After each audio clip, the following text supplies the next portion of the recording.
ছোট্ট একটা ভূমিকম্প হয়েছে, তাই না? হ্যাঁ, সকাল 10টা কত মিনিট হবে? 16।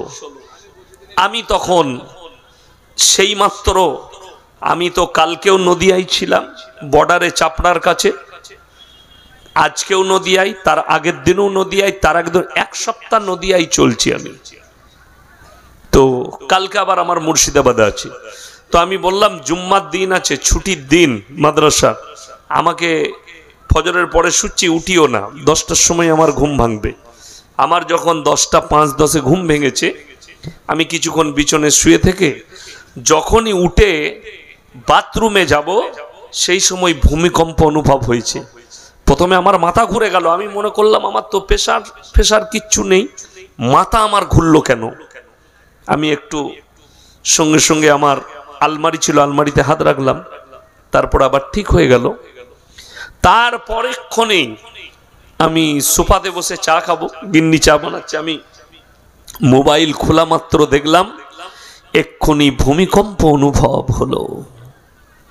বাংলাদেশ, ভারত কম্পন দেখা দিয়েছে।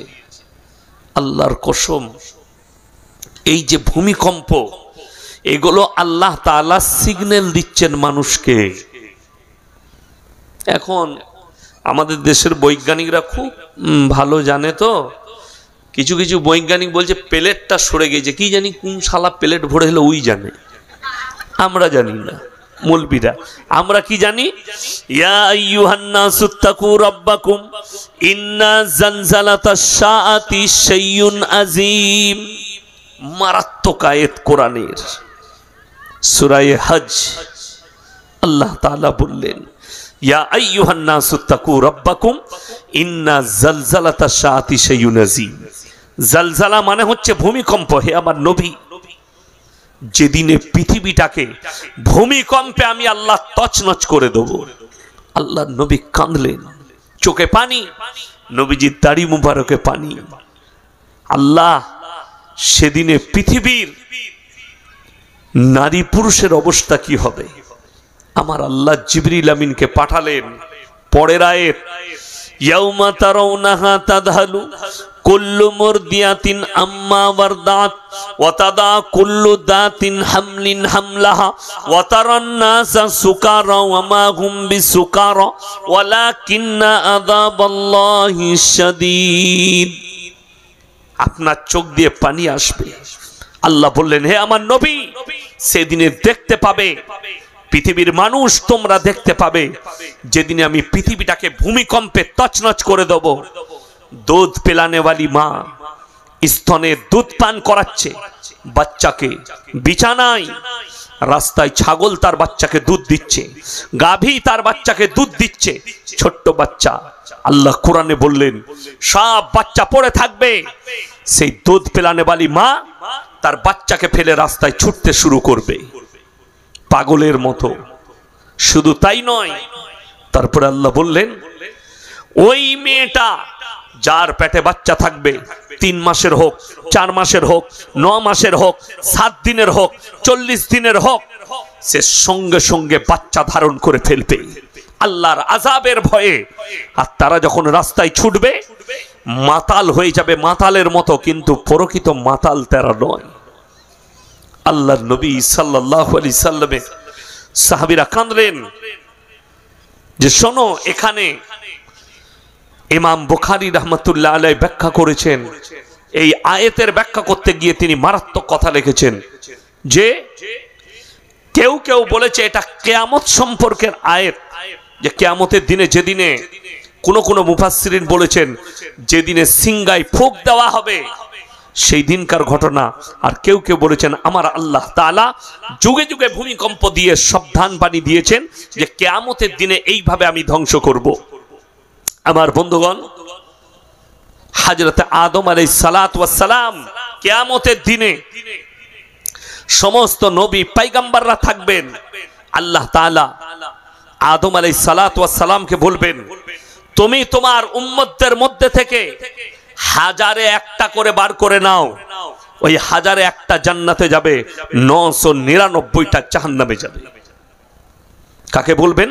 হযরত আদম আলাইহিস সালাতু ওয়াস সালাম, যিনি পৃথিবীর প্রথম পয়গম্বর, আল্লাহ যিনাকে মানব হিসাবে প্রথম সৃষ্টি করেছেন, সেই আদম আলাইহিস সালাতু ওয়াস সালামকে বলা হবে, তুমি তোমার উম্মতদের মধ্যে, উম্মতিদের মধ্যে 1999টা জাহান্নামে যাবে, একটা করে বার করে নাও, একটা করে বেরুবে।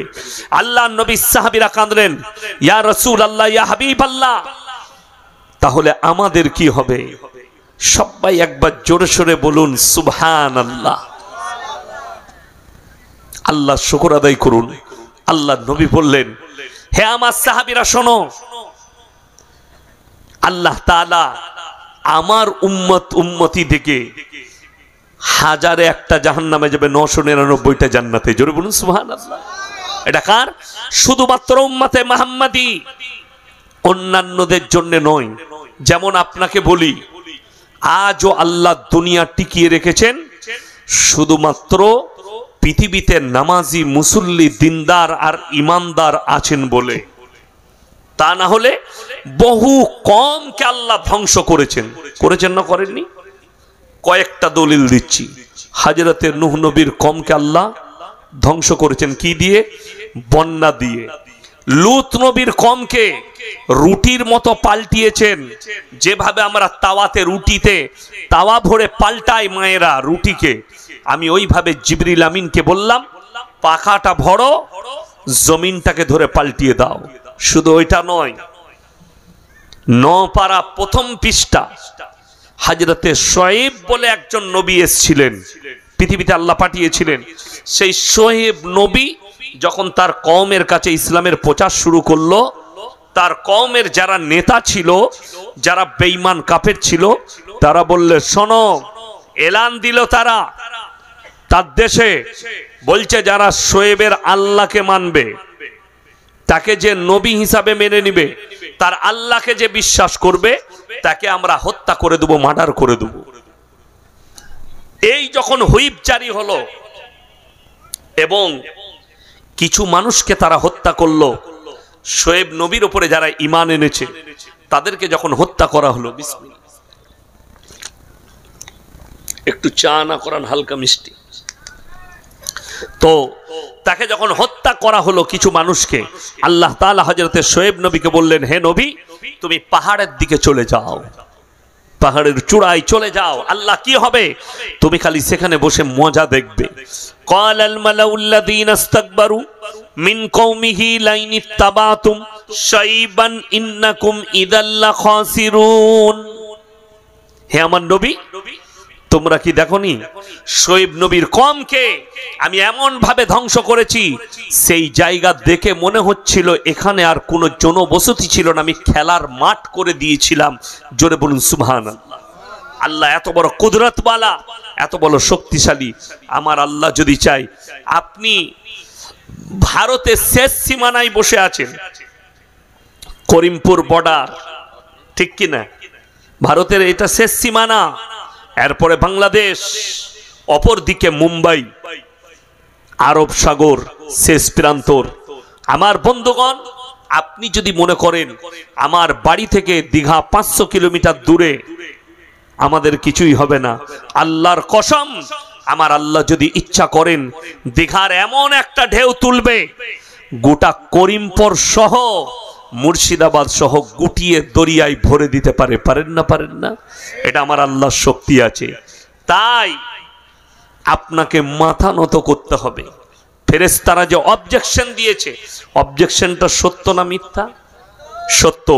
আজকে পৃথিবীতে মারাত্মকভাবে 3টে জিনিসের লড়াই শুরু হয়েছে পৃথিবী জুড়ে। কটা বললাম? 3টে। নাম্বার 1, টাকা পয়সার কম্পিটিশন, কে কত বড় লোক হতে পারে। ওই জন্যই তো মানুষ চিন্তা করেনি হারাম হালালের, আমাকে সুদ খেয়ে হলেও বড় লোক হতে হবে। যেহেতু পাড়ায় একজন বড় লোক আছে, সে তাকে আল্লাহ দিয়েছে, একজন মার্বেল ব্যবসায়ী, একজন ভাটার ব্যবসায়ী, একজন আপনার ধানের ব্যবসায়ী, সে 4 চাকা গাড়ি কিনেছে। তো আমার বেটা বেটিরাও দেখবে, পাড়ার লোক দেখবে আমি একজন বড় লোক, তাতে আমাকে হারাম উপার্জন করেও আমাকে বড় লোক হতে হবে। আপনি উপার্জন করছেন, সুদটাকে বেছে নিয়েছেন, আপনি বেছে নিয়েছেন চুরিটাকে, আপনি বেচেছেন মদ, আপনি বেচেছেন গাঁজা, আপনি বেছে নিয়েছেন অন্যান্য আরো সব হারাম কাজ, যার দ্বারা আপনি বড় লোক হবেন। এই পৃথিবীতে কম্পিটিশন শুরু হয়েছে, কার কত টাকা আছে, কে কত বড় লোক। নাম্বার 2, চেয়ারের কম্পিটিশন, কে কোন পদটা পাবে, কম্পিটিশন। আমি কি করে ইয়াসিন চেয়ারটা পাই, তাতে 2-4টা মার্ডার হয়, তা হোক, আমি যেন জিতে যাই, আমি যেন পদ পেয়ে যাই, মারাত্মকভাবে পদের লড়াই। নাম্বার 3, পৃথিবীর বুকে যে মারাত্মক যেটা চলছে সেটা হচ্ছে ধর্মের লড়াই। সবাই বলছে আমারটা সত্য, বলছে না বলেনি? সবাই বলছে আমারটা সত্য। এখন পৃথিবী জুড়ে কত ধর্ম আছে, আমি একদিন মোবাইলে দেখছিলাম 3,500-এর বেশি ধর্ম আছে পৃথিবীতে। কত বললাম? 3,500-এর বেশি ধর্ম আমি মোবাইলে দেখছিলাম, যদিও আমার জানা নেই। দেখুন, আমি যেটা জানি না সেটা আমি সত্য বলি, আমি জানি না, কিন্তু মোবাইলে দেখলাম যে গোটা পৃথিবীতে 3,500-এর ভেতরে বেশি ধর্ম আছে। আমরা সবাই আল্লাহর প্রতি বিশ্বাস এনেছি, আর আমাদের বিশ্বাস আছে, সকলে জোরে বলুন ইনশাআল্লাহ। এখন পৃথিবীতে যদি অনেকগুলো মালিক হয়, যেমন এক্সাম্পল দিই, এখানে অনেকগুলো মোবাইল রাখা আছে, এখানে আপনারা যারা বসে আছেন যুবকরা, সবারই কাছে একটা করে মোবাইল আছে, আছে না নাই? সবারই কাছে একই কোম্পানির মোবাইল আছে, বিভিন্ন। আমার এটা ওপো আছে, স্যামসুং আছে, অ্যাপেল আছে, ভিভো আছে, আপনার এলজি আছে, বিভিন্ন কোম্পানির। সববারই মডেলগুলো আলাদা না এক? আলাদা। তার কারণ কি বলতে পারবেন? মডেলগুলো কেন আলাদা? কাজ কিন্তু একই, কাজ একই না একই নয়? কাজ একই সবটাই। এটাতেও ভিডিও হচ্ছে, ওটাতেও হয়, এটাতেও ফোনে কথা, ওটাতেও হয়, এটাতেও মেমোরি আছে, ওটাতেও মেমোরি, সব একই, মডেল খালি আলাদা। যদি বলেন কেন? মালিক আলাদা বলে মডেল আলাদা। আল্লাহর কসম, পৃথিবীর 800 কোটি মানুষকে এক কাছে করো, সব বাড়ির 2টো হাত, 2টো চোখ, একটা নাক, একটা মুখ, 2টো কান, 2টো পা, একই রকম গঠন দিয়েছি, আমার মডেলে তোমরা পার্থক্য খুঁজে পাবে না। জোরে বলুন সুবহানাল্লাহ। কোরআনে ওই জন্য আছে, লাউ কানা ফীহিমা আলিয়াতুন ইল্লাল্লাহু লাফাসাদাতা। আমি আল্লাহ ছাড়া পৃথিবীতে আর একটা আল্লাহ হলে পৃথিবীতে মারামারি আর বিভ্রাট সৃষ্টি হতো। কোরআন এটা। আমি আল্লাহ ছাড়া আর একটা আল্লাহ হলেই পৃথিবীতে মারামারি হয়ে যেত। হতো না? হতো না? মালিক কজন পৃথিবীর? একজন। তার আরো উদাহরণ দিই, আপনাদের মনে পড়বে কিনা জানি না, আজ থেকে মনে হয় 2000 কত সাল হবে, 5 বছর হবে কম বেশি। সেই দিনও আমি মুর্শিদাবাদে জলসা ছিল। একবারই ভোরের বেলায় ফজরের পরে পরে মুর্শিদাবাদের বালির ঘাটে একটা বাস পড়েছিল পানিতে, মনে পড়ে? ওটা একটা ঝিল, ঝিলের ওপরে পড়েছিল। সেই বাসের 44 জন যাত্রী মারা গিয়েছিলেন। ঠিক বললাম না? সেখানে হিন্দু মুসলিম বিভিন্ন ধর্মের মানুষ ছিল না? ছিল না? আচ্ছা, অনেকগুলো যদি আল্লাহ হতো, ভগবান তারগুলো বার করলো না? যে আমারগুলো বার করলে আল্লাহর গুলো মরছে মরুক। আল্লাহ নিজেরটা বার করলেন না, যে আমারটা বার করলেই ভগবানের গুলো মরুক? সবাই মারা গেছে না যায়নি? জানতে হবে সেখানে প্রত্যেকটা মানুষ, হিন্দু মুসলিম খ্রিস্টান যেই ছিল, সবাই মারা গেছে। প্রত্যেকটা ধর্মের মানুষ যতজন বাসে ছিল সবাই মারা গেছে। মানে এদের মালিক একজন। মালিক কজন? একজন। যদি অনেকগুলো মালিক হতো, সবাই নিজের নিজের মালটাকে ঠিক কাটিং করে বার করে নিত। ঠিক কিনা? সবারই মালিক একজন, ওই জন্য সকলে মারা গেছে। আপনাদের এখানে বৃষ্টি হয় না? হয় না? আচ্ছা, মুসলিমদের আলাদা, হিন্দুদের আলাদা হয়? সবই এক। বন্যা এলে সকলের বন্যা আসে না? আসে না? সকলের উপরে আসে। জানবেন বন্যা যখন আসছে হিন্দু মুসলিম দেখে না, বৃষ্টি হিন্দু মুসলিম দেখে না, ঝড় দেখে না, বজ্র দেখে না, তার মানে এই সকল জিনিসের মালিক হচ্ছেন একজন, দুজন, চারজন, পাঁচজন, 10 জন, 15 জন নয়। তাহলেই ঝামেলা। এই যে বৃষ্টি, এই বৃষ্টিটা যদি পঞ্চায়েত প্রধানের হাতে হতো তার পিঠের চাম থাকতো? কথা বলেন। জলসা হচ্ছে আপনাদের, এখন পঞ্চায়েত প্রধান বৃষ্টি দিয়ে দিল, এই গ্রামের লোক ছেড়ে দিত? চলতো সালাকে দেখি একবার, কত বড় আসপর্দা। সে আর ঘরে শুতে পেত না, পালাতে হতো তাকে দেশ ছেড়ে। ওই জন্যে আমরা জব্দ, এই প্রকৃতিকে যতগুলো বিপদ আসে সব আল্লাহর হাতে, ভূমিকম্প আল্লাহর হাতে। আল্লাহর কসম সাবধান হয়ে যান। এই জমিন আপনি খালি মনে করেন না যে জাপানে ভূমিকম্প হয়ে সব ধ্বংসস্তূপ হয়ে গেছে, আপনার ফিলিস্তিনে ভূমিকম্প হয়েছে, আরবে হয়েছে, ইরানে হয়েছে, ইরাকে হয়েছে, আপনার দেশে হবে না এমন কোনো মানে নেই। আপনি চোখে দেখতে পাবেন। আমি তখন গুজরাটে পড়াশোনা করি, 2000 কত সাল হবে, 1 হবে নাহলে 2000 সালই হবে, আমার মনে নেই। আমি তখন তালবিলিম স্টুডেন্ট, মাদ্রাসা জামিয়াতুল কিরাত কাফলেতা। দিনটা মনে আছে, শুক্রবার, জুম্মার দিন ছিল। সকাল খুব জোর হলে 7:30 থেকে 8টা হবে সময়। আমরা তালবিলিমরা মাদ্রাসায় পড়লে ছুটির দিনে শুক্রবার, বৃহস্পতিবার আমরা খেলা করি। তো আমার একটু নেশা ছিল কবাডি খেলা, ক্রিকেট খেলার।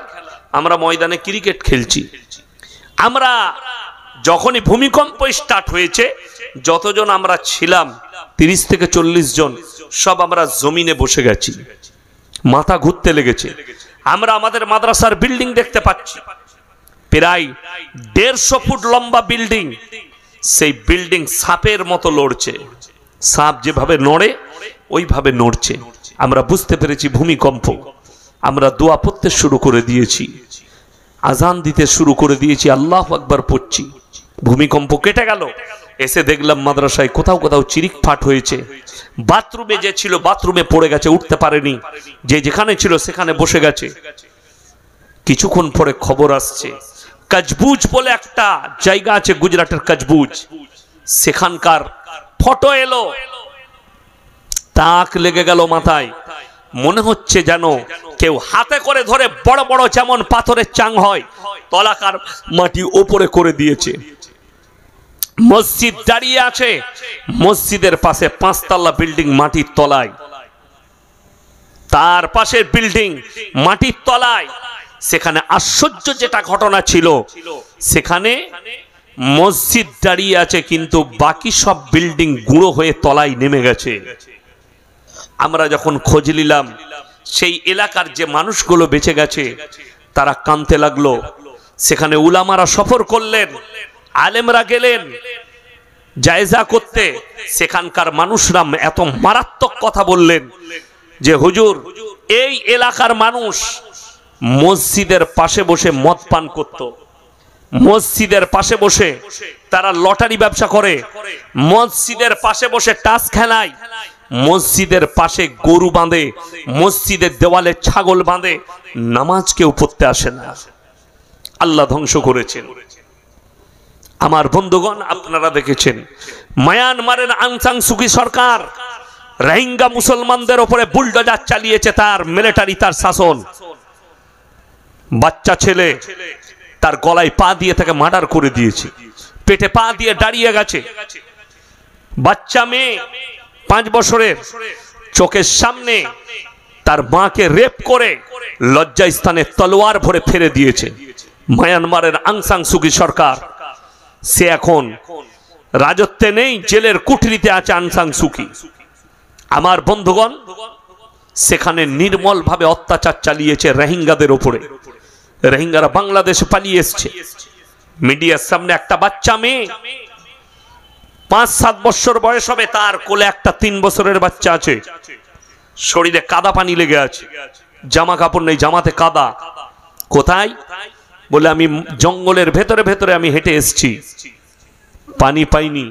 আমার এই বোন কান্না করেছে, আমি গাছের কচি কচি পাতা ছিঁড়ে তার মুখে ভরেছি। নালার পানি পান করেছি, গোটা পৃথিবী নীরব হয়ে তাকিয়ে দেখেছে তাদের হত্যা লীলা। আমি আমার উস্তাদে মহতারাম দারুল উলুম দেওবন্দের উস্তাদ হযরত মাওলানা মুফতি ইউসুফ সেফতাউলি, হাদিসের উস্তাদ, আমি জিজ্ঞেস করলাম, হযরত आप तो म्यांमार जाते रहते हैं, बांग्लादेश का सफर होते रहते हैं, इसके बारे में आप क्या कहना चाहते हैं, वहां का मुसलमान कैसे हैं? उन्हीं अजीब व गरीब कथा बोलें को वो जो रोहिंग्या मुसलमान है, ना इन लोगों के पास दीन है, ना ये लोग नमाज पढ़ता था, ना ये लोग दीन के ऊपर टिके हुए थे।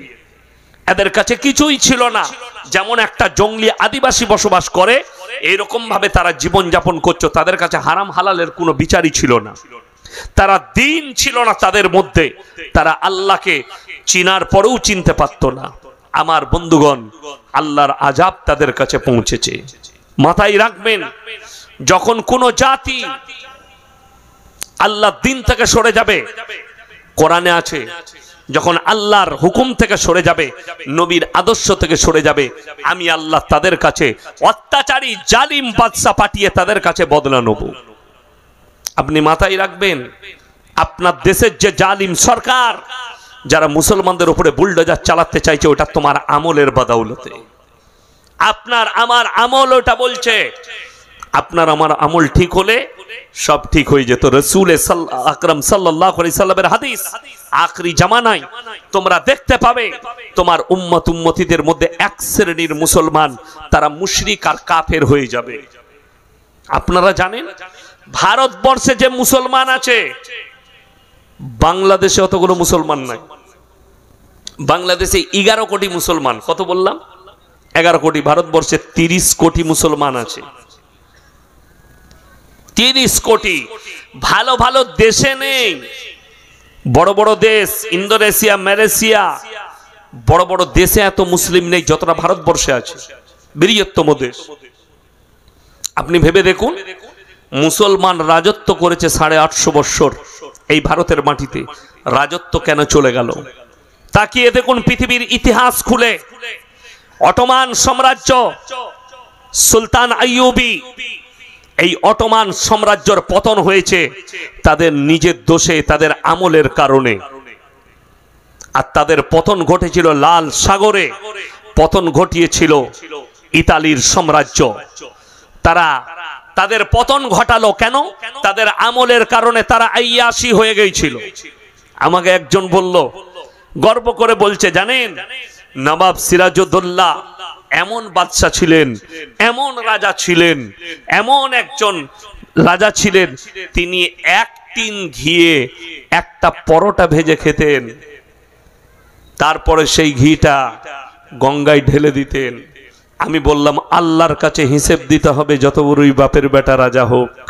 যদি এই ঘটনা সত্য হয়, যদি এই কাজ করে থাকে, আমার বন্ধুগণ, আমার ভাই, আপনারা কি মনে করছেন যারা গ্রামের বিচার করেন, যারা নেতা আছেন, যারা গ্রামের শাসন পেয়েছেন, যারা দেশের শাসন পেয়েছেন, কিয়ামতের দিনে আল্লাহ সবথেকে কঠিন হিসেব যেটা নেবেন সেটার নাম হচ্ছে হক।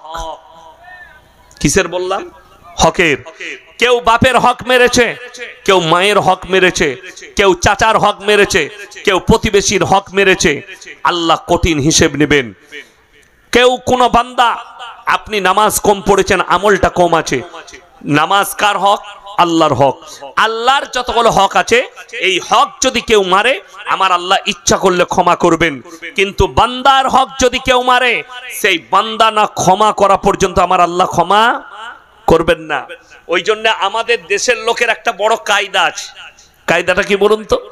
মানুষ মরে গেলে, মারা গেলে জানাজার ময়দানে দাঁড়িয়ে বলা হয় যে আমি অমুকের সন্তান, আমার বাপ যদি কিছু করে থাকে ক্ষমা করে দিবেন। বলে না? বলে না? বলা হয়। ঋণ যদি থাকে আমাদিকে বলবেন, আমরা পরিশোধ করব। ওয়াদা করে না? করে না? এতগুলো মুসল্লি মুমিন ব্যক্তির সামনে ওয়াদা করছে। 1 মাস হয়ে গেল, পাড়ার একজন দোকানদার এসে বলল, ভাই তোর আব্বা আমার দোকানে মোটামুটি 5000 টাকার ধার খেয়েছে। তখন কি বলে জানেন? কবরে লিবি যা। ঠিক বললাম না? ও মাল আর পাত্তা দেয় না। কিন্তু তোমার জানা আছে, তুমি যখন মুমিন ব্যক্তিদের সামনে ওয়াদা করেছো, আমার আব্বা যে ঋণ করে গেছে সেই ঋণ আমি পরিশোধ করব, তার কাছে যদি প্রুফ থাকে তুমি দিতে বাধ্য। আর সেই ঋণ যদি তুমি পরিশোধ না করো, সেই ঋণের দায়ী তোমার বাপ আর নয়, তুমি দায়ী হয়ে গেলে। তোমাকে ঋণ পরিশোধ করতে হবে, তা না হলে এই ঋণের বদলা তোমাকে কিয়ামতের দিনে তোমাকে দিতে হবে, তোমার বাপ দেবে না। যেহেতু তুমি এতগুলো মুমিন ব্যক্তির সামনে ওয়াদা করেছো। আর আল্লাহ তাআলা বললেন, যারা ওয়াদা খিলাফ করে তারা হচ্ছে মুনাফিক। মুনাফিকদের আলামত হচ্ছে ওয়াদা খিলাফ করে। ওই জন্য জলসায় আপনি টাকা দিচ্ছেন, মসজিদে মাদ্রাসায়, ঠিক আছে, ওয়াদা করে ওয়াদা খিলাফ করবেন না, তাতে আপনি দিবেন না তাও ভালো। 100 টাকা দেন, 1000 দিবার দরকার নাই, কিন্তু দিবেন। অনেকজন জলসায় জোসে লিখে দিলে 5000 টাকা হুজুর লিখে দিলে, এখন মসজিদ কমিটির চপ্পল ছিঁড়ে গেল তার কাছে টাকা আদায় করতে করতে। ঠিক বললাম না ভুল বললাম? কেন ওয়াদা করবেন? আপনার জানা আছে ওয়াদার কি, ওয়াদার গুনাহ কি? কিয়ামতের দিনেও আপনাকে ওয়াদা আদা করতে হবে। যেহেতু আপনি ওয়াদা করেছেন, এতগুলো মুমিন ব্যক্তিকে সাক্ষী রেখে আমাদের মুসলমানরা খালি মনে করে আমি মুখে দাঁড়িয়ে একটা কথা বলে দিলাম, এটার ভ্যালু না দিলেও চলবে। ভ্যালু দিতে হবে আপনাকে। এটা ইসলাম, এটা ছেলে খেলার কোনো ধর্ম নয়। ওই জন্যই তো নবী মুহাম্মদ সাল্লাল্লাহু আলাইহি সাল্লাম পৃথিবীর শ্রেষ্ঠ ব্যক্তি, ইসলাম শ্রেষ্ঠ ধর্ম। আল্লাহর কাছে পৃথিবীতে যতগুলো মানোনীত ধর্ম আছে, ইসলাম ছাড়া একটা ধর্মও আমার আল্লাহর কাছে মানোনীত নয়, ইসলাম ছাড়া। এটা মাথায় রাখবেন আমার বন্ধুগণ, আমার ভাই। সবাই আজ থেকে নিয়ত করুন তো আমরা মুমিন হব ইনশাআল্লাহ। হাত তুলে বলুন মুমিন হব ইনশাআল্লাহ। হ্যাঁ, নিয়ত করুন মুমিন হব। আর মুমিন হতে গেলে সর্বপ্রথম জীবনে ত্যাগ স্বীকার করতে হবে। ত্যাগ, ত্যাগ কাকে বলে জানেন? ত্যাগ কুরবানি, ইসলামের ভাষায় কুরবানি। আমরা কুরবানি করি না? কুরবানি মানে কি? ত্যাগ। চুপ করুন, আনুক চা, অসুবিধা নাই। কুরবানি মানে হচ্ছে ত্যাগ। আর আমরা মনে করি কুরবানি মানে মাংস খাওয়া, তাই না? ওই জন্যই তো আমাদের অনেক যুবক আছে, এখনকার ছেলেরা কজন নামাজ পড়ে তো 3 দিন 4 দিন নামাজ পড়ছে, 10 দিন নামাজ পড়ছে, দিয়ে বলছে আমার বাপ দাদুরা তো নামাজ জানতো না, সেরকম কোরআন হাদিস বুঝতো না, আমরা বেশি বুঝি। বলে না, বলে না অনেক ছেলে। আমি বলে যাচ্ছি, তোমার বাপ সূরাটা ভালো করে পড়তে পারতো না, দোয়াটা ভালো জানতো না, মসজিদে গিয়ে মাথা ঠুকেছে। কিন্তু জানেন, কোরআনকে জিজ্ঞেস করুন, সাবিকুন আস-সাবিকুন উলাইকাল মুকাররাবুন ফি জান্নাতিন নাঈম সুল্লাতুম মিনাল আউয়ালিন ওয়া কালিলুম মিনাল আখিরিন। হে নবী, বলে দাও তোমাদের মধ্যে থেকে অল্প সংখ্যক আর তোমাদের পূর্ববর্তীদের মধ্যে থেকে বেশি সংখ্যক লোক জান্নাতে প্রবেশ করবে। তোমার বাপ-দাদুদের মধ্যে বেশিরভাগ লোক জান্নাতে যাবে। কেন? আগেকার যুগে, এই যারা আমার বাপের বয়সী আছেন আপনারা শুনবেন, আগেকার যুগে এই আমার বাপ চাচারা, এরা নিজেদের বাড়িতে গরু পেলে তারপরে কুরবানি দিত। ঠিক বললাম না? বাড়ির গরু। আর এখন কি, কালকে কুরবানি, পরশু কুরবানি, আজকে হাটে গিয়ে একটা গরু কিনে নিয়ে আসছে। সেই প্রাণীটার উপরে মহব্বত হবে? হবে না। কুরবানি হচ্ছে মাংস কাটছেন কুরবানির দিনে, মাংস টুকরো যেন লুঙ্গির তলায় না চলে যায়। কথাটা বুঝতে পেরেছেন আমি কি বলছি? মাংস কাটতে কাটতে বেশ ভালো খান্ডা চলে গেল তলায়, কেউ দেখতে পাইনি, চলবে না। কুরবানি ওইখানেই শেষ। ত্যাগ হচ্ছে কুরবানি। আমি আল্লাহর জন্য কুরবানি দিচ্ছি। আমাদের দেশের লোক তো রেডিমেড কুরবানি দেয়, রেডিমেড কুরবানি, কালকে আজকে নিয়ে এলো কালকে কুরবানি না। মিনিমাম আপনার বাড়িতে 1 মাসও তাকে খাবার খাওয়ান, বাড়িতে পালুন, তার উপরে আপনার মহব্বত জাগুক সেই প্রাণীটার প্রতি। ওই জন্যই তো বলছি, আপনার বাপ দাদারা কি আমল করেছে, আপনি কি করছেন? শুধু তাই নয়, আপনি বলছেন হুজুর আমরা তো নামাজ পড়ছি, রোজা রাখছি, মারাত্মক কথা শুনেলেন। নামাজ তুমি পড়ছো কিন্তু ভাইয়ের সঙ্গে কথা নেই, নামাজ তুমি পড়ছো মায়ের সঙ্গে ভালো ব্যবহার নেই, নামাজ তুমি পড়ছো বোনের সঙ্গে ভালো ব্যবহার নেই, নামাজ তুমি পড়ছো পরিবারের সঙ্গে ভালো ব্যবহার করো না। আজকে তো ভাইয়ে ভাইয়ে কথা নেই, মা বেটাতে কথা নেই, যায় যায় কথা নেই, বুনে বুনে কথা নেই, প্রতিবেশীর সাথে কথা নেই। ঠিক বললাম না ভুল বললাম? অথচ সে মসজিদে ফাঁস কাতারে নামাজ পড়ছে, জান্নাতের আশা করে বসে আছেন, জান্নাতের খুশবু পাবেন নাকি সন্দেহ আছে। আপনি ভালো করে নিজেকে তৈরি করুন। আমরা তো ইসলাম মানে কি বুঝেছে? নামাজ, রোজা, তাসবিহ, তেলাওয়াত, হজ, যাকাত, এইটাই ইসলাম। ভুল। ইসলাম শুধু এটা নয়, মাথা থেকে পা পর্যন্ত পরিপূর্ণ একটা জীবন ব্যবস্থার নাম ইসলাম। সেই জীবন ব্যবস্থার ভেতরে আপনার চলা, আপনার উঠা, আপনার শোয়া, আপনার খাওয়া, আপনার বাথরুমে যাওয়া, আপনার বাজারে যাওয়া, আপনার পারিবারিক জীবন, সাংসারিক জীবন, অর্থনৈতিক জীবন, রাজনৈতিক জীবন, পুরোটাই হবে নবীজি সাল্লাল্লাহু আলাইহি সাল্লামের আদর্শ মোতাবেক। আজকে কষ্ট লাগে, আপনি বলছেন আমি ইমানদার। কেমন ইমানদার? রাজা কেমন হওয়া দরকার, নেতা কেমন হওয়া দরকার, আমি খালি ছুঁয়ে যাচ্ছি। এই জন্যই বলছি, রাগ করবেন না। আপনি আমার মুমিন ভাই, আপনি একজন নেতা, আপনি আমাদের চোখের সামনে জাহান্নামে যাবেন, এটা কিন্তু দৃষ্টিকটু।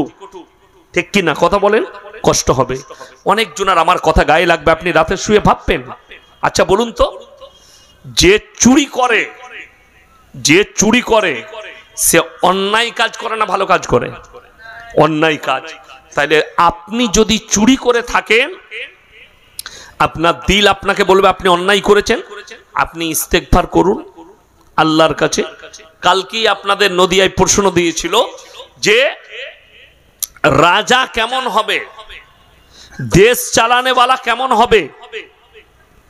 আল্লাহ এই জন্যই দাঁড় করাবেন। নবীজি সাল্লাল্লাহু আলাইহি সাল্লাম তিনাদের সাহাবীরা রাজত্ব দেখিয়ে গেছেন। দিল্লির পার্লামেন্টে দাঁড়িয়ে দিল্লির প্রাক্তন মুখ্যমন্ত্রী অরবিন্দ কেজরিওয়াল তিনি বলেছিলেন যে এই ভারতের মাটিতে সমস্ত নেতা মন্ত্রী এরা যদি হযরতে উমরের মতো জীবন যাপন করে, একটাও গরিব আর গরিব থাকবে না, একটাও অসহায় আর অসহায় থাকবে না, একটাই দুঃখী আর দুঃখী থাকবে না, সবাই নিজের নিজের হক পেয়ে যাবে। জোরে বলুন সুবহানাল্লাহ। এটা একজন আমাদের দেশের নেতা, দিল্লির প্রাক্তন মুখ্যমন্ত্রী অরবিন্দ কেজরিওয়াল বলেছিলেন। আমার বন্ধুগণ, হযরতে উমর কেমন নেতা ছিলেন, তিনি কেমন রাজা ছিলেন, তিনার নেতৃত্ব শুনলে আপনার দিল ভরে যাবে যে নেতৃত্ব তো এইরকমই হওয়া দরকার। হযরতে উমরে ফারুক রাদিয়াল্লাহু তাআলা আনহু যেদিনে আমিরুল মুমিনিন হলেন, আরবের গভর্নর, সেদিনে তার পরের দিন সকালবেলায় ফজরের নামাজ পড়ে তিনি তিনার ব্যবসার মালগুলো নিয়ে বেরিয়ে যাচ্ছেন। অনেকজন বলে না যে ইমামতি করে বেতন কোথায় লেখা আছে লিয়া যাবে? অনেকজন বলে, জিজ্ঞেস করে না? তাদেরকে বলছি আপনি মূর্খ।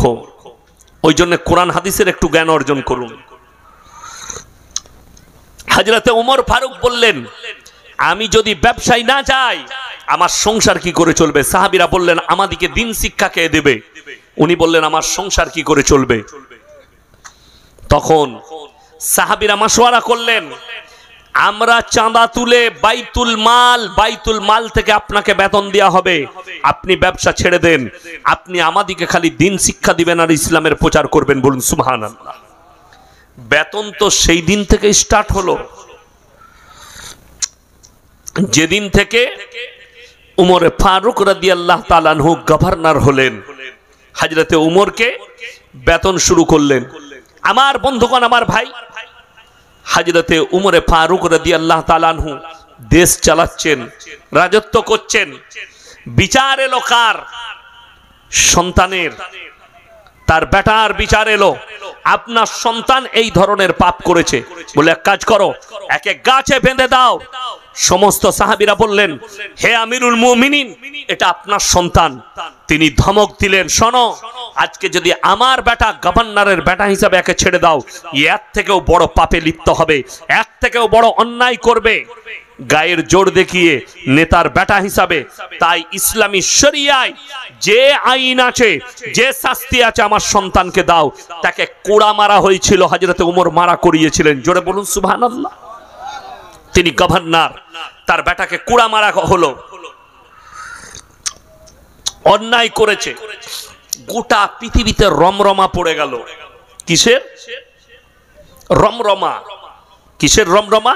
যে পৃথিবীতে আরব দুনিয়ায় এমন একজন গভর্নর হযরতে উমর, তার মতো রাজা, তার মতো গভর্নর পৃথিবীতে কেউ নেই। মিশরের বাদশা চলে এলেন সফর করে, এত নাম। আমি মিশরের বাদশা, আমাদের এত নাম নেই কেন? আরবের বাদশা উমরের এত নাম। তার দরবারে এলেন, হযরতে উমরের দরবারে ঢুকে উমরকে বললেন, হে উমর, তুমি নিশ্চয়ই আমাকে চিনো। বলে, তোমার নাম শুনেছি, তুমি মিশরের বাদশা, বলো কি ব্যাপার? বললে, তোমার এত নাম, তুমি কিভাবে রাজত্ব চালাও আমি দেখতে এসেছি। বলে, এটা যদি জানতে চাও, জোহরের পরে আমার বাড়িতে একবেলা তোমাকে দাওয়াত নিতে হবে খাবারের। বলে, আমি রেডি আছি, কখন খাওয়াবেন? বলে, ঠিক আছে চলো। জোহরের নামাজ পড়ে বেটা আব্দুল্লাহকে বললে, আব্দুল্লাহ দস্তরখান লাগাও। দস্তরখান লেগে গেছে। এরপর সেখানে এসছে জবের রুটি, হাতে করে তাবড়িয়ে মহিলারা রুটি বানাতেন তখন, জবের আটার রুটি, আর ছিল জৈতুনের তেল। এই দুটো, জৈতুনের তেল দিয়ে ডুবিয়ে খাবে, আর কোনো খাবার নেই। মিশরের বাদশা বললেন, হে উমর, তুমি এত বড় আরব দুনিয়ার গভর্নর, তোমার দস্তরখানে এমন খাবার কেন? হযরতে উমর বললেন, তুমি কি খাও? তোমার দস্তরখানে কি থাকে? বলে, আমার দস্তরখানে দুম্বার মাংস, উটের মাংস পাবে, বকরির মাংস পাবে, আখরোট, মুনাক্কা, কাজু, কিশমিশ, পেস্তা, বাদাম পাবে। বললে, তুমি যে খাবার খাও তোমার প্রজারাও কি সেটা খায়? বলে, আমি তো সে খোঁজ রাখি না। হযরতে উমর বললেন, আমি ফজরের নামাজ পড়ে আমার সৈন্যদিকে বলি, তোমরা যাও প্রত্যেকটা বাড়িতে খোঁজ নাও। আমার যে শহরটা আছে, এই শহরে বেশিরভাগ মানুষের বাড়িতে জৈতুনের তেল আর রুটি, আর কোনো খাবার নেই। আমার প্রজারা জৈতুনের তেল আর রুটি খাবে। আমি উমর যদি ভালো মন্দ খাই, কিয়ামতের দিনে আমি আল্লাহকে কেমন করে জবাব দেব? জোরে বলুন সুবহানাল্লাহ। আমার প্রজারা আজকে জৈতুনের তেল আর রুটি খাচ্ছে, আমি তাই খাচ্ছি। আমি প্রত্যেক দিন খোঁজ নিই আমার প্রজারা কি খাচ্ছে। রাসূল আকরাম সাল্লাল্লাহু আলাইহি সাল্লামের হাদিস, যারা বড় লোক আছেন হাদিসটা শুনে যান।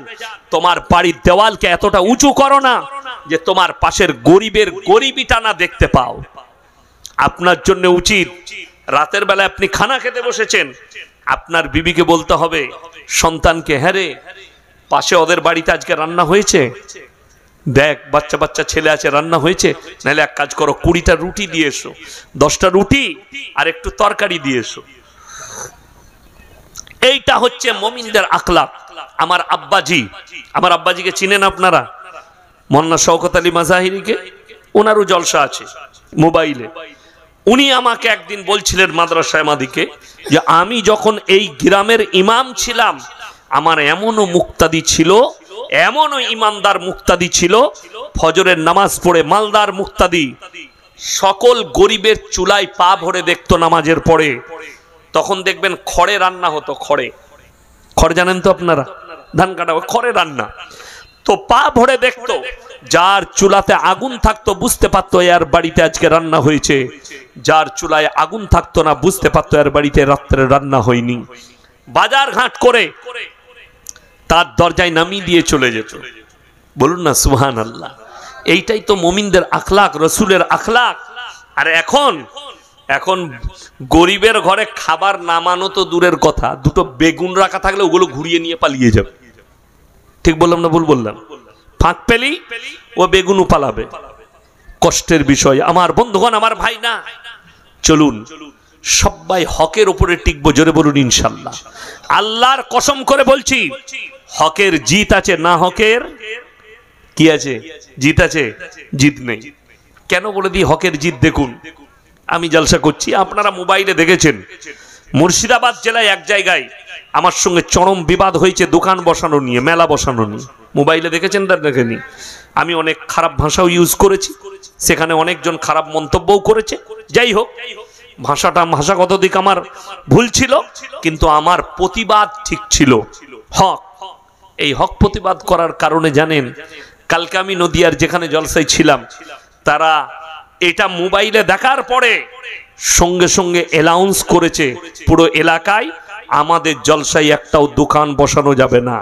আমি গেলাম কালকে, বলে হুজুর আপনি প্রতিবাদ করেছেন, ওটা দেখে আমরা ভয়ে আর দোকান বসাইনি। আমি বললাম আল্লাহকে ভয় করো, আমাকে নয়। তাহলে কি বোঝা গেল? আমি হকের ওপরে টিকে আছি বলে হকের জিত হয়েছে, হয়েছে না হয়নি? আমাকে যারাই দাওয়াত দিবে তারাই মনে মনে ভাববে, ইয়াসিন সাহেবকে দাওয়াত দিতে গেলে ভাবতে হবে, তারা মাশওয়ারাও করবে, এদিকে রাখো, তারা মাশওয়ারাও করবে যে ইয়াসিন সাহেবকে দাওয়াত দিলে দোকান বসানো যাবে না। আপনারা ভাববেন না, কমিটির ছেলেদিকে বলছি, এই কটা মানুষ ইয়াসিন সাহেবের জলসা শুনছে, দরকার নেই 50টা মানুষ জলসা শুনবে। আর আমি ইয়াসিন আল্লাহর কসম খেয়ে বলছি, যদি 5টা লোক জলসা শুনে, আমি 5000 লোকের সামনে যে বয়ান করি, 5টা লোক থাকলেও সেই কথাগুলোই আমি আলোচনা করি। কেন? একটা লোক যদি পরিবর্তন হয়, একটা লোক যদি হিদায়াত পাই, তো আমি আল্লাহর কাছে কিয়ামতের দিনে এর সাদকাটা পাবো, এর বদলা পাবো। তাই আমি কোনো জায়গায় এটা ভাবি না যে 10টা লোক আছে আমি আর কথা বলবো না, 5টা লোক আছে আমি গল্প করে কাটিয়ে দেবো। আপনাদের কি মনে হচ্ছে আমি গল্প করছি? না, আমি খুব সেন্সিটিভ আলোচনা করছি। যদি আপনি ব্রেনে ধরতে পারেন, বিবেকে ধরতে পারেন, শুনে রেখে দেন, হকের জিত আছে, না হকের জিত নেই। তার দুটো দলিল দেবো, একটা কোরআনের সাহাবীর, আর একটা হচ্ছে একজন রাজার, একজন বৃদ্ধ রাজা। আরবি কিতাবে ঘটনাটা এসছে, এটা কিন্তু কোরআন হাদিস নয়, আমি আগেই বলে দিচ্ছি। গল্প কি বললাম? গল্প। গল্প মানে হচ্ছে বানানো। একটা রাজার ঘটনা একজন বড় আলেম লিখেছেন, কিন্তু গল্পের মধ্যে মারাত্মক জ্ঞান আছে। ইমানদার রাজা, রাজার বয়স হয়ে গেছে 90 বছর, তিনি দেশ চালান, তিনি কিন্তু ইমানদার, হকের ওপরে চলেন।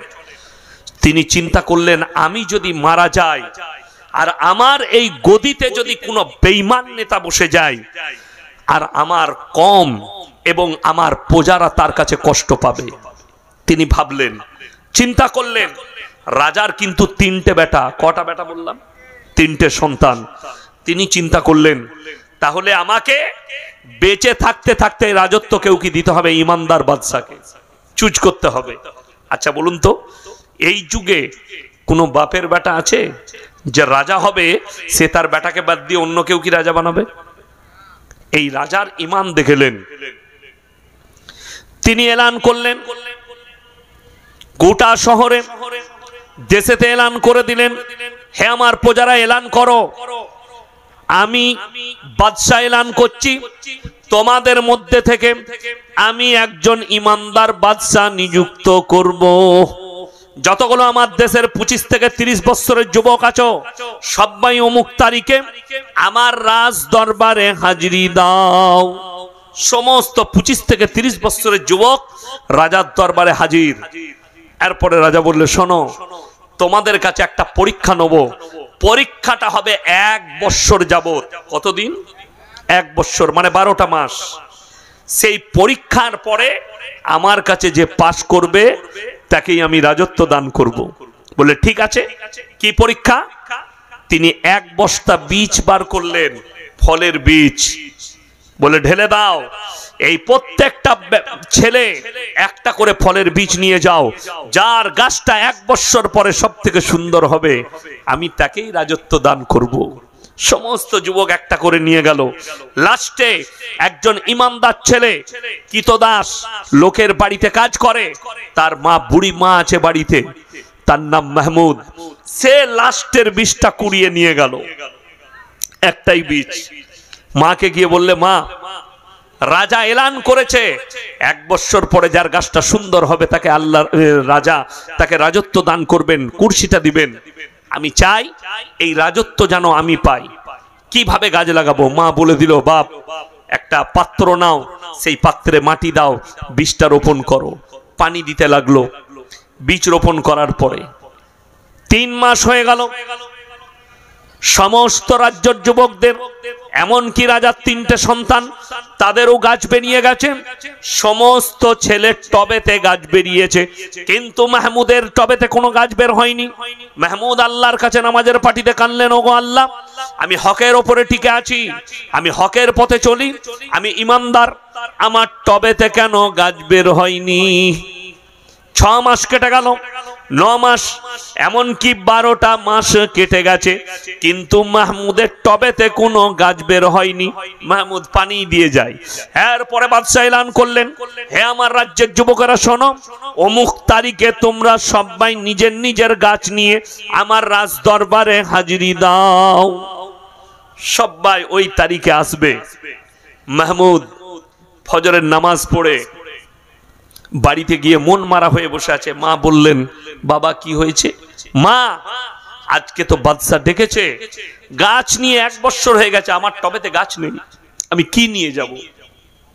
মা বললে, বাবা মাহমুদ, তুমি হকের উপরে টিকে আছো, তুমি এই খালি টবটা নিয়ে চলে যাও। মা, আমাকে পাগল বলবে লোকে। বললে, আমি মা হুকুম দিচ্ছি, তুমি নিয়ে যাও। সে মায়ের হুকুম পালন করলো। খালি পাত্রটা, খালি মাটি আছে আর কিছু নেই, সেটা নিয়ে একবারই গিয়ে দাঁড়িয়েছে পেছনে। বাদশা এলেন, সিংহাসনে বসলেন, সমস্ত গাছগুলো পরিদর্শন করলেন, সবারই গাছ ঠিক আছে, দেখে নিলেন।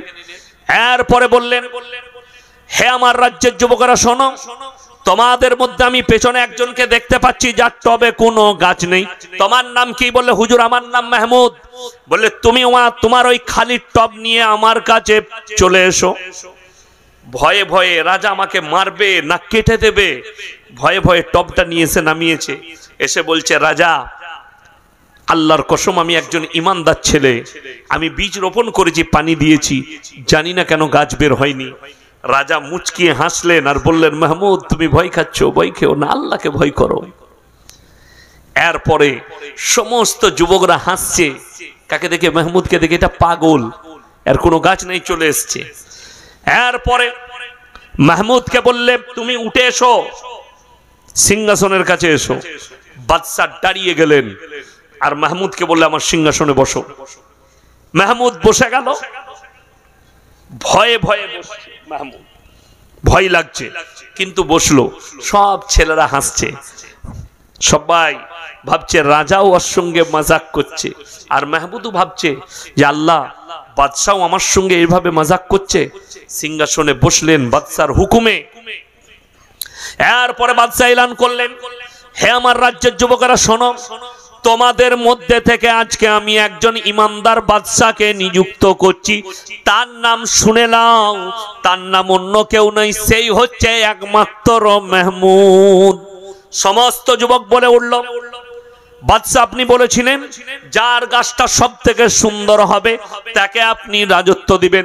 অবশ্যই বলেছিলাম, কিন্তু তোমরা হচ্ছ বেঈমান, তোমরা নেমক হারাম। আমি যে বিষটা দিয়েছিলাম সেটা গরম পানিতে সিদ্ধ করে দিয়েছিলাম। কেমন করে তোমাদের টবে গাছ হয়েছে? একমাত্র হকের ওপরে মাহমুদ টিকে আছে, যার কারণে তার টবেতে কোনো গাছ বের হয়নি। তোমরা দোকান থেকে অন্য বীজ কিনে রোপণ করেছো, তাই তোমাদের টবেতে গাছ বেরিয়েছে। জোরে সরে বলুন সুবহানাল্লাহ। খালি হকের ওপরে টিকার কারণে গাছ নেই, রাজত্ব পেল হকের ওপরে। এটা একটা গল্প বললাম। এরপরে চলুন, আমার নবী বিশ্ব নবীকে আমার আল্লাহ রাব্বুল আলামিন বললেন, হে আমার নবী, তুমি মক্কা নগরীতে এলান করো, ওয়ামা ইউকরিদুল্লাহ কারদান হাসানা। এটা তুমি মক্কায় তোমার সাহাবীদিকে, মুসলমানদের কাছে এলান করো। আজকে যে মসজিদের আদায় অনেকজন দিয়েছেন, দিচ্ছেন, আমি বলে যাচ্ছি, জীবনে 3টে জিনিস যদি দুনিয়াতে কেউ রেখে যায়, আমি এখানে ছাড়লাম, মনে রাখবেন। কোথায় ছাড়লাম? আল্লাহর নবীর এই কোরআনের আয়াতে ছাড়লাম। একটু মায়ে ঢুকছি। জীবনে 3টে জিনিস যদি দুনিয়াতে রেখে যান, কিয়ামতের সকাল পর্যন্ত নেকি পাবেন। জোরে বলুন সুবহানাল্লাহ। তার মধ্যে নাম্বার 1, নেক সন্তান। কি সন্তান? নেক সন্তান। ছোট থেকে সন্তানকে দিনদার করা। 7 বছর বয়স হলে তাকে নামাজের দাওয়াত দাও, হাতটা ধরে নিয়ে গিয়ে জুম্মার দিনে পেছনে দাঁড় করিয়ে দাও। আমাদের দেশের অনেক ভালো নামাজি আছে, তারা বলে ছোট ছেলেদিকে মসজিদে আনবি না, বলে না? এরা হচ্ছে আস্ত মূর্খ। যদি বলেন দলিল কি আছে, জনাবে মুহাম্মাদুর রাসূলুল্লাহ, সকলে বলুন সাল্লাল্লাহু আলাইহি সাল্লাম, হাদিসে আছে তিনি নামাজ পড়ছেন, হযরতে হোসেন হাসান বাচ্চা ছেলে নবীজির কখনো পিঠে চেপে যাচ্ছে, কখনো কাঁধে বসে পড়ছে। হযরতে ফাতেমাতুজ জাহরা রাদিয়াল্লাহু তাআলা আনহা হাসানকে এক চড় মারলেন, নবীজি ধমক দিলেন। কখনো তারা নবীজির পাশে সিজদা দিচ্ছে, কখনো নবীজির পাশে বসে তারা নবীজির মতো তসবিহ পড়ছেন, ওইভাবে বসে যাচ্ছেন। নবীজি বললেন এটাই তো এদের জীবন, খেলাধুলাটা। ওই বাচ্চাটাকে মসজিদে নিয়ে গিয়ে দাঁড় করাবেন, কখনো সিজদা দিবে, কখনো খেলা করবে, কখনো আবার নামাজে বসে যাবে। লকডাউনের সময় বাড়িতে নামাজ হয়েছে না হয়েছে? আমি রমজান মাসে বাড়িতে নামাজ পড়তাম, আমরা বাপ বেটা। তো হজ করতে গিয়ে আমার আব্বাজি ছোট্ট একটা মুসল্লা আমার বিটিকে এনে দিয়েছে। আমরা নামাজে দাঁড়ালি, সে পাশে এসে বিছিয়ে কখনো খেলা করত, কখনো মুখের দিকে তাকাতো, কখনো আমাদের সাথে সিজদা দিত, কখনো নিয়ত বাঁধত, এইভাবে সে করত। সেটা কি? সেইটাই আমাদের জন্য আসল। যেই বাচ্চাটা এসে নিয়তটাও বানছে, পাশে দাঁড়াচ্ছে, তার উপরে নামাজের তাকিদ হলো, সে নামাজের দিকে অগ্রসর হচ্ছে। ওই জন্যে বাচ্চাদিকে মসজিদ থেকে তাড়াবেন না। হ্যাঁ, পেছনের কাতারে দাঁড় করাবেন, এমন একটা জায়গায় দাঁড় করাবেন যেন ডিস্টার্ব না হয় আপনার। পেছনে তারা ডিস্টার্ব করুক, অসুবিধা নেই। আমার বন্ধুগণ, 7 বছর বয়স হলে তাকে নামাজের তাকিদ দেন। 10 বছর হলে, আজকে আমাদের মা আর বাপ, আমরা এত বড় শুনেলেন, মা বাপরা কত বড় দুশ্মন এই যুগের। কিছু মা বাপ কত বড় দুশ্মন বলে দিই।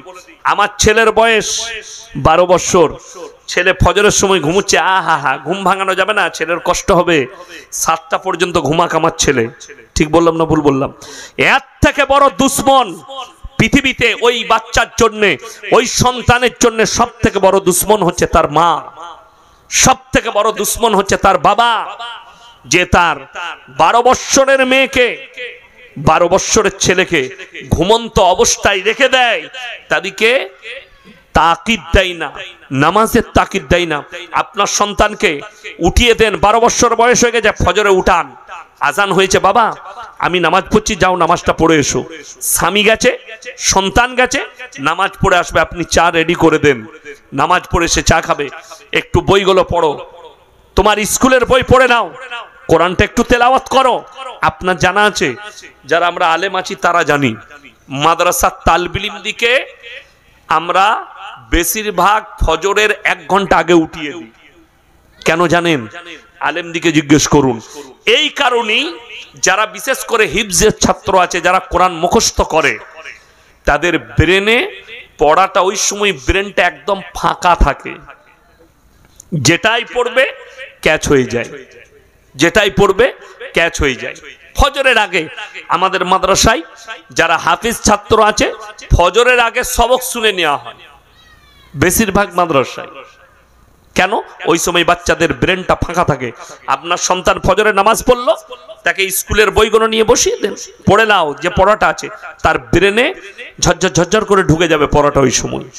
আমার বন্ধুগণ, দুঃখ লাগে যে আপনি আপনার সন্তানকে কি ভয়ে, যে আমার ছেলের ঘুমের ডিস্টার্ব হবে, আমার ছেলে কষ্ট পাবে। কিন্তু আপনি বলুন তো, আপনার চোখের সামনে যদি আপনার ছেলে জাহান্নামে যায়, আপনি কি করবেন? কত কষ্ট হবে। ওই জন্য কেউ, এই দুনিয়ার কষ্টটা কিছুই নয়, কোরআন আছে, আমাল হায়াতুদ দুনিয়া ইল্লা মাতাউল গুরুর। এই দুনিয়াটা তোমাদের জন্য সম্পূর্ণ ধোঁকা। আপনি ধোঁকায় বসে আছেন, ধোঁকায় পড়ে আছেন, যেদিনে মারা যাবেন খুলে যাবে চোখটা। চলুন সবাই নেক সন্তান তৈরি করবো ইনশাল্লাহ। কেন? আপনি মরে যাওয়ার পরে আপনার কবর জিয়ারত করবে, আপনার জন্য দান খয়রাত করবে, আপনার জন্য নামাজের পাটিতে দোয়া করবে। কোন নেক সন্তান সে যদি নামাজের পাটিতে আল্লাহকে বলে, আল্লাহ আমার আব্বাজি চলে গেছে, তোমার পেয়ারা হয়ে গেছে, আমার আব্বাজিকে ক্ষমা করে দাও, হাদিসে আছে তার চোখের পানিটা গালে গড়ানোটা গিয়ে আল্লাহ তার দোয়াকে কবুল করবেন। জোরে বলুন সুবহানাল্লাহ। কিন্তু দুঃখ লাগে, আমরা বাপ মরে গেলে কি করি? একজনের বাপ মারা গেছে, মসজিদের দরজায় দাঁড়িয়ে আছে ফজরের পরে। কেন? ইমাম সাহেব বেরুবে, হুজুর আমার বাপের কবর জিয়ারত করতে হবে, ও জানে না। ইমামকে ভাড়া করে নিয়ে যাচ্ছে, মৌলবি ভাড়া করে নিয়ে যাচ্ছে। তুমি এমন সন্তান দাঁড় করিয়েছো যে তোমার জন্য কবর জিয়ারত করতে পারবে না। নেক্সট সন্তান তৈরি করো যে দান করবে তোমার নামে, যে কবর জিয়ারত করবে। বাপ মরে গেলে বাপের জানাজাটা যেন পড়াবার ক্ষমতা থাকে। আজকে দুঃখ লাগে, জানাজা পড়াতে হবে না, ইমাম পড়াবে, কবর জিয়ারত করতে পারে না, বাপের জন্য দোয়া করতে পারে না, নামাজ পড়ে না, তা দোয়া করবে কি করে? আমার বন্ধুগণ, নাম্বার 2 সাদকায়ে জারিয়া। এই মসজিদে যতজন দান করেছেন, মসজিদের একটা ইট দিলে, বালি দিলে, সিমেন্ট দিলে, কিয়ামতের সকাল পর্যন্ত আপনি কবরে শুয়ে শুয়ে নেকি পাবেন। জোরে বলুন সুবহানাল্লাহ। আপনি সিমেন্ট দিয়েছেন, টাকা দিয়েছেন, পয়সা দিয়েছেন। নবীজি বলেছেন জাকিরা, গচ্ছিত সম্পদ। কিয়ামতের দিনে মানুষ কাঁদবে, আমি যদি আরো কিছু টাকা দান করতাম আমার জন্য মঙ্গল হতো। আমার বন্ধুগণ, নাম্বার 3 খায়রুকুম মান তাআল্লামাল কুরআন আল্লামাহু। যারা ইলম হাসিল করে অপরের কাছে পৌঁছে দেয়। আজকে আমি বলে গেলাম 5 ওয়াক্তের নামাজ ফরজ, বাবা নামাজ ছাড়ো না। আপনি এই কথাটা আপনার বন্ধুকে পৌঁছে দেন, আপনার পরিবারকে পৌঁছে দেন, আপনার রাস্তাঘাটে বন্ধুর সঙ্গে দেখা হলে পৌঁছে দেন, আপনিও সাদকার নেকি পাবেন, আমি ইয়াসিনও পাবো। তুমি যে কথাটা শুনবে, যেটা শিখবে, যে ইলমটা শিখবে, সেটা লোকের কাছে পৌঁছে দাও। এইটা, এই 3টে আমল দুনিয়াতে কেউ রেখে গেলে কিয়ামতের সকাল পর্যন্ত নেকি পাওয়া যাবে। আমার বন্ধুগণ, আল্লাহ নবী সাল্লাল্লাহু আলাইহি সাল্লাম এলান করলেন, আমার আল্লাহ এলান করালেন, ওয়ামা ইউকরিদুল্লাহ কারদান হাসানা। আল্লাহর রাস্তায় কে কি দান করবে বলো? মক্কার বেঈমান আর কাফেররা তখন অলিতে গলিতে বলতে লাগলো, তোমরা শুনেছো শুনেছো, মুসলমানদের আল্লাহ ফকির হয়ে গেছে। বলুন নাউজুবিল্লাহ। এই ভাষা হযরতে আবু বকর সিদ্দিক রাদিয়াল্লাহু তাআলা আনহু মক্কার এক গলি দিয়ে পেরিয়ে যাচ্ছেন। 2 জন কাফের বসে আছে, বেঈমান। তারা বলা বলি করছে, এই আমরা অনেকজনকে দেখে মাজাক করি না? এই কথা বলেন। 2 জন বসে আছে, আর একটা বন্ধু পেরিয়ে যাচ্ছে, তাকে দেখে মাজাক করে। তো হযরতে আবু বকর সিদ্দিক রাদিয়াল্লাহু তাআলা আনহুকে দেখে মাজাক করে বলছে, এই তুই শুনেছিস মুসলমানদের আল্লাহ নাকি ফকির হয়ে গেছে? নাউজুবিল্লাহ। এই কথা বলার পরে হযরতে আবু বকর সিদ্দিক রাদিয়াল্লাহু তাআলা আনহু বরদাশত করতে পারেননি। বেঈমানকে এক চড় মেরেছে, বেঈমান কাফের বেহুশ হয়ে পড়ে গেছে। খাওয়া দাওয়া করে যাবেন, আর কিছুক্ষণ বাদ দিয়ে দোয়া হবে ইনশাআল্লাহ। যাবেন না, কেউ চলে যাবেন না। আমি আপনাদের কাছে আর 15 মিনিট সময় নিচ্ছি, তারপরে খানা খেয়ে আপনারা যাবেন দোয়াটা নিয়ে। 15 মিনিট আমাকে আলোচনা করতে দেন। আমার বন্ধুগণ, আমার ভাই, তো হযরতে আবু বকর সিদ্দিক রাদিয়াল্লাহু তাআলা এক চর মারলেন, বেঈমান বেহুশ হয়ে পড়ে গেল। ওখান থেকে চলে গেলেন হযরতে আবু বকর। বেঈমানের যখন হুঁশ ফিরেছে, সেই 2 বন্ধু মিলে একবারই নবীজি সাল্লাল্লাহু আলাইহি সাল্লামের দরবারে হাজির। আল্লাহ নবী বললেন, কে তোমরা? বললে, আমরা 2 জন এই জন্য এসেছি, আপনার একজন সাহাবী, অন্তরের সাহাবী আবু বকরের নামে অভিযোগ আছে। কি অভিযোগ? আমাকে আপনার আবু বকর বিনা কারণে এক চর মেরেছে।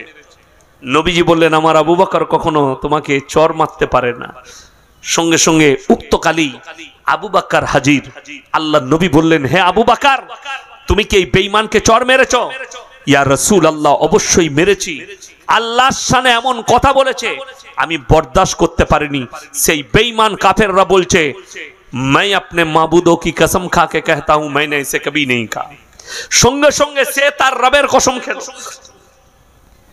সে যাকে রব বলে মানে, তার কসম খেলো আর বলল, আমি আমার রবের কসম করে বলছি, আমি এই কথা বলিনি, আপনার আবু বকর মিথ্যা কথা বলছে। তার সাক্ষী কোথায়? আপনারা বলুন। হযরতে আবু বকরের নাম সিদ্দিককে দিয়েছিলেন নবীজি। সিদ্দিক মানে হচ্ছে সত্যবাদী। আল্লাহ নবী যখন নবুয়ত পেলেন, হযরতে আবু বকরকে জিজ্ঞেস করলেন, হে আবু বকর, তুমি আমার খুব কাছের মানুষ, কাছের বন্ধু, আমি তোমাকে একটা কথা বলবো, তুমি কি বিশ্বাস করবে? বললে, বলো। হে মুহাম্মদ, বললে, আল্লাহ আমাকে নবুয়ত দিয়েছেন, নবী বানিয়েছেন, এটা কি তুমি বিশ্বাস করো? বুকে জড়িয়ে বললে, আল্লাহর কসম আমি বিশ্বাস করি, আমি রবের কসম, আমি কলমা পড়ে নিলাম তোমার উপরে। জোরে বলুন সুবহানাল্লাহ। নবীজি বললেন, তুমি আজ থেকে শুধু আবু বকর নও, তুমি হচ্ছ সিদ্দিক। আবু বকর সিদ্দিক মানে সত্যবাদী। তুমি একজন সত্যবাদী, আল্লাহর কথাকে তুমি সত্য বলে মেনে নিয়েছো। হযরতে আবু বকর চোখে পানি, নবীজি হচ্ছেন বিচারক। আমাদের দেশে তো 500 টাকা দিলে বিচার পাল্টিয়ে যায়, যাই না? এক কাপ যদি গাঢ় দুধের ভালো চা খাওয়াতে পারেন, বিচার অটোমেটিক পাল্টিয়ে যাবে। পকেটে গুঁজে দিলে, ড্রেন যদি এরকম যায়, এরকম করে ঘুরিয়ে দিবে আমাদের দেশে। কিন্তু আল্লাহর কসম, বিচারক হচ্ছেন মুহাম্মদ সাল্লাল্লাহু আলাইহি সাল্লাম, আর বিচার হচ্ছে কলিজার টুকরা হযরত আবু বকর সিদ্দিক রাদিয়াল্লাহু তাআলা আনহু। আল্লাহর নবী বললেন, হে আবু বকর, তুমি যদি সাক্ষী না আনতে পারো, আমি বেঈমানকে বলবো তোমাকে মেরে প্রতিশোধ নেবে। আমি বেঈমানকে বলে দেবো তোমাকে মেরে প্রতিশোধ নিয়ে নিবে, তুমি সাক্ষী নিয়ে এসো। বেঈমান বললে আমার সাক্ষী আছে, আমার বন্ধু হযরত আবু বকরের সাক্ষী কে আছে, ওকে আনতে বলুন। আপনারা বলুন, হযরত আবু বকর হকের উপরে না হকের উপরে? হকের উপরে। আচ্ছা, হকের উপরে থাকলে ইনি একজন সাহাবী। আগেরটা বললাম বাদশার ঘটনা, গল্প। ইনি একজন সাহাবী। আমার আল্লাহ রাব্বুল আলামিন জিবরিল আমিনকে পাঠালেন, ইন্নাল্লাহা ফাকিরু ওয়া নাহনু আগনিয়া সানাকতুবু মা ক্বালু। হে আমার নবী, আবু বকরের সাক্ষী আমি আল্লাহ নিজে দিচ্ছি। বেঈমান কাফের বেঈমান বলেছে আল্লাহ ফকির। জোরে বলুন নারায়ে তাকবীর। একমাত্র সাক্ষী কে দিলেন? আমার আল্লাহ নিজে হযরত আবু বকরের জন্য সাক্ষী দিলেন। আমি আল্লাহ সাক্ষী দিচ্ছি, হে আমার নবী, বেঈমান কাফের বলেছে আল্লাহ ফকির, আমার আবু বকর হকের উপরে আছে। তোমার আবু বকর হক, এ না হক। আল্লাহর কসম, আপনি যখন হকের উপরে থাকবেন, আল্লাহ আপনাকে জিত দেবে।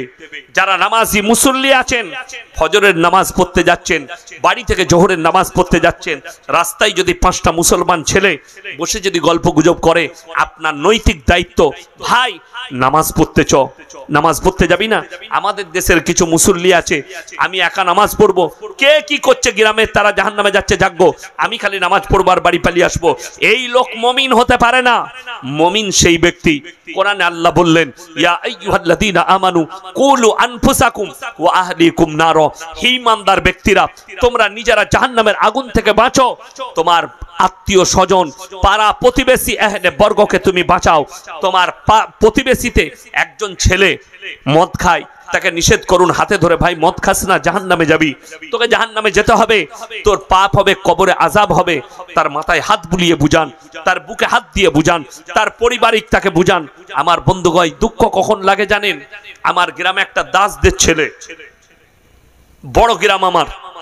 আজকে আমি একটা দেখছিলাম মোবাইলে, একজন হিন্দু মা, তিনি বলছেন যে 500টা মুসলমানের ভেতরে যদি 50টা হিন্দু ভাই থাকে, তারা সুরক্ষিত নয়।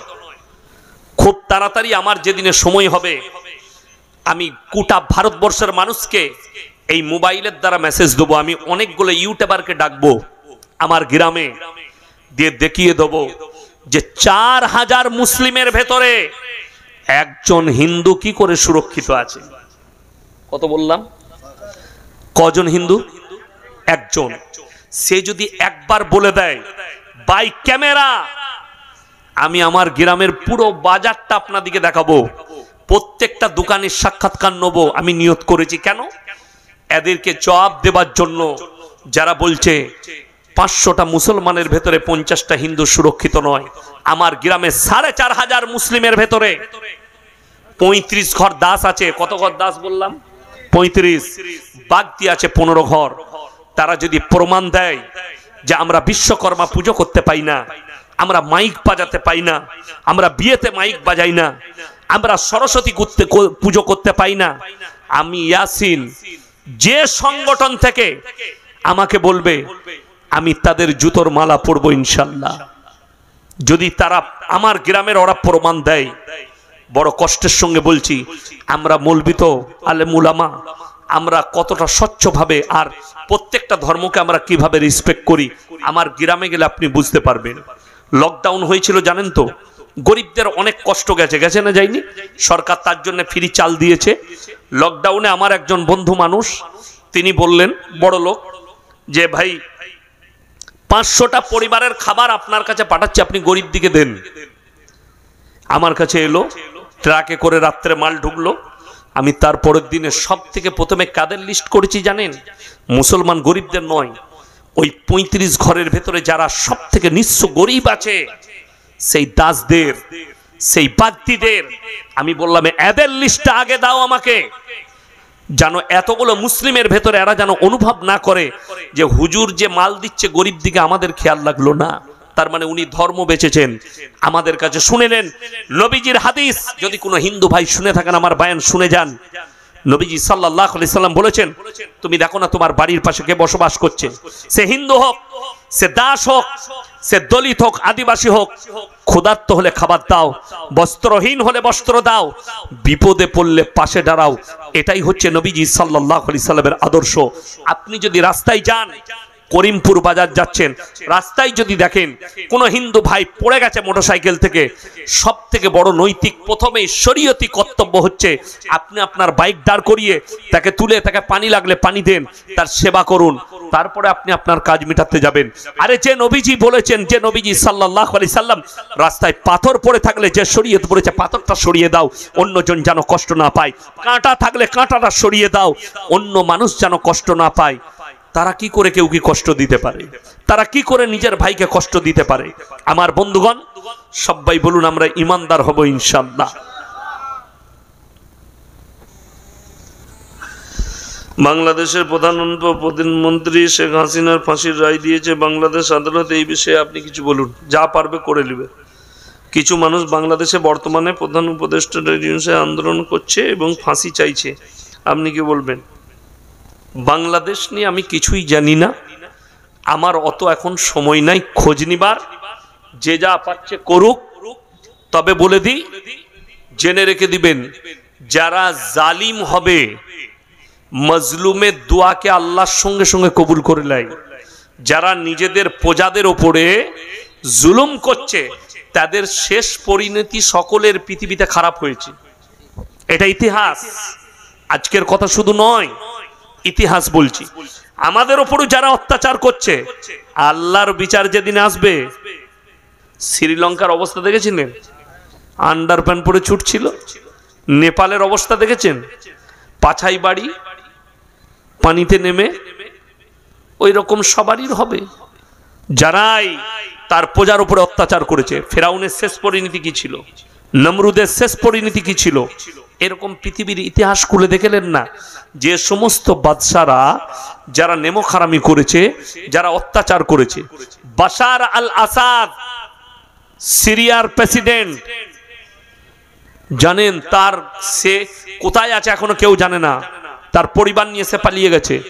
তার গোডাউনে যে গাড়ি আছে ৪,৫০০ কোটি টাকার গাড়ি রাখা আছে, খালি 4 হুইলার। একটা গাড়ি ১০০ কোটি, ১৫০ কোটি, ৩০০ কোটি, এরকম করে দাম। ৪,৫০০ কোটির গাড়ি খালি তার গোডাউনে রাখা আছে। তার বিলাস বহুল বাংলো পড়ে আছে, আপনার জানা নেই। আমার আল্লাহ ইচ্ছা করলে কেউ কি রাঁধা ভাত খেতে দেবে না।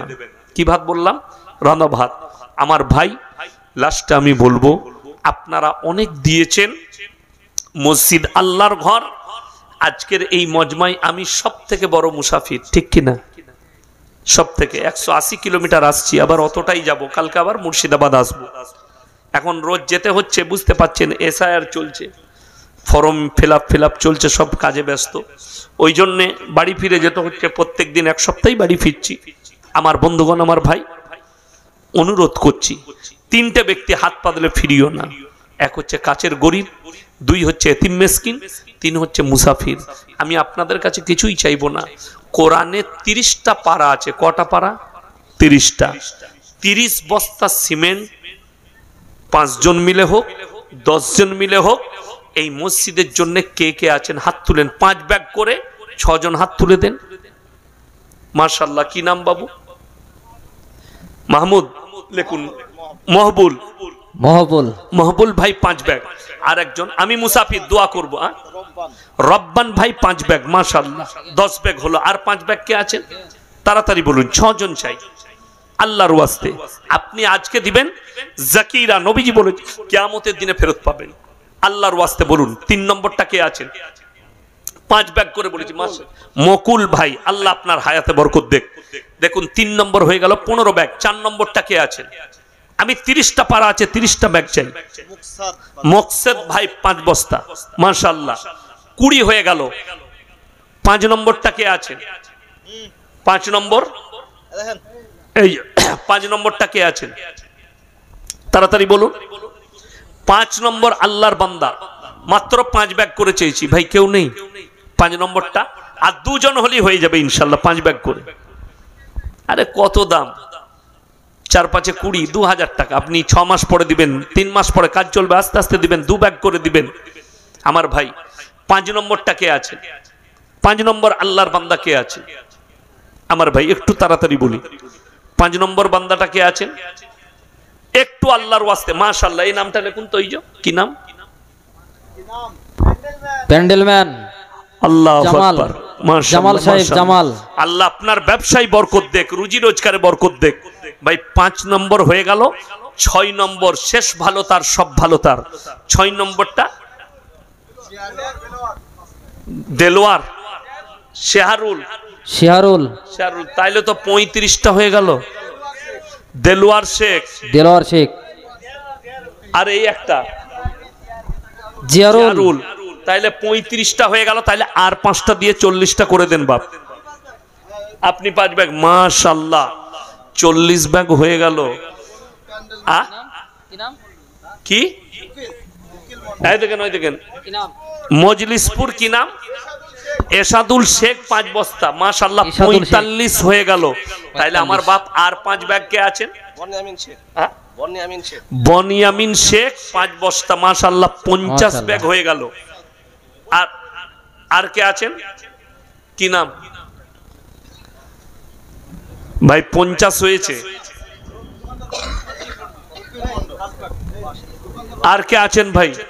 মাত্র 5 ব্যাগ করে বলেছি, তাড়াতাড়ি বলুন, চট জলদি বলুন, তাড়াতাড়ি। 50 হয়ে গেছে। আমি বলবো আর 10টা দিয়ে 60টা করে দেন আল্লাহর ওয়াস্তে। দোকানদার রবিউল শেখ 5 ব্যাগ, মাশাআল্লাহ 55 হয়ে গেল। আর 5 ব্যাগ দিলেই 60টা হয়ে যাবে। আর 5টা কেউ নেই? কোন আল্লাহর বান্দা? আর 5 ব্যাগ কেউ আছেন এখানে? আর 5 ব্যাগ ইনশাল্লাহ দেখি, আমি দোয়া করবো এরপর। এই 5টা দিলেই দোয়া করবো ইনশাল্লাহ। 5 ব্যাগ গজল আমার মারফত ভাই গজল শোনাইছে না? আমি একটা শোনাবো, যা হবে একটা সুন্দর গজল শোনাবো। মাশাআল্লাহ মাশাআল্লাহ, শুনান। এই 5 ব্যাগ দিয়ে দেন একজন ইনশাল্লাহ দেখি। কি নাম? রাকু, রাকু 5 বস্তা সিমেন্ট, 5 বস্তা, মাশাআল্লাহ 60টা হয়ে গেল।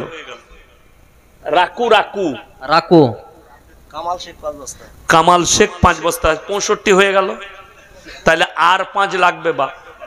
আমি খিঁচ ভালোবাসি না। আর 5টা দিয়ে দেন, দিয়ে 70টা করে দেন। আর 5টা কি